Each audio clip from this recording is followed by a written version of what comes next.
আমাদের ডাকসু নির্বাচনের ফর্ম তোলার আজকে শেষ দিন ছিল। ঢাকা বিশ্ববিদ্যালয় কেন্দ্রীয় ছাত্র সংসদ ডাকসু নির্বাচনের সহ সভাপতি ভিপি পদে প্রতিদ্বন্দ্বিতা করবেন বৈষম্য বিরোধী ছাত্র আন্দোলনের সাবেক মুখপাত্র উমামা ফাতেমা। সোমবার 18 আগস্ট দুপুরে মনোনয়ন ফর্ম গ্রহণের শেষ দিনে তিনি ভিপি পদে মনোনয়ন সংগ্রহ করেন।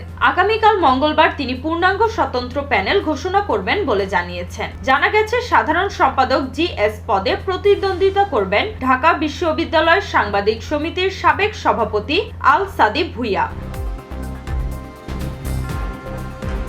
এবং সহ সাধারণ সম্পাদক জিএস পদে প্রার্থী হচ্ছেন সমিতির বর্তমান সভাপতি মহিউদ্দিন মুজাহিদ মাহি। উমামা ফাতেমা বলেন, আমরা আগামীকাল যোগ্যতা ও প্রতিনিধিত্বের ভিত্তিতে পূর্ণাঙ্গ প্যানেল ঘোষণা করব। আমাদের লক্ষ্য একটি শিক্ষার্থী বান্ধব ডাকসু গঠন করা। তিনি আরো জানান, তাদের প্যানেল শিক্ষার্থীদের স্বার্থকে সর্বপ্রথম প্রাধান্য দেবে এবং বৈষম্য ও অসঙ্গতির বিরুদ্ধে সোচ্চার ভূমিকা রাখবে।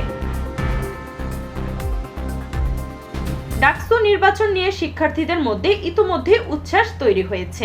অনেকেই মনে করছেন এবার নতুন মুখ ও বিকল্প প্রার্থীরা প্রতিদ্বন্দ্বিতা করায় নির্বাচন আরো প্রাণবন্ত হবে। বিশেষ করে উমামা ফাতেমার মতো আন্দোলন অভিজ্ঞ প্রার্থী মাঠে নামায় সাধারণ শিক্ষার্থীরা নতুন নেতৃত্বের সম্ভাবনা দেখছেন। ঢাকা বিশ্ববিদ্যালয়ের ইতিহাসে ডাকসু সবসময় রাজনৈতিক ও গণতান্ত্রিক চর্চার গুরুত্বপূর্ণ ক্ষেত্র। তাই নির্বাচনে অংশ নেওয়া প্রার্থীরা শুধু সংগঠনের নয়, বৃহত্তর শিক্ষার্থীদের প্রত্যাশার প্রতিফলন ঘটাবেন বলে আশা করা হচ্ছে।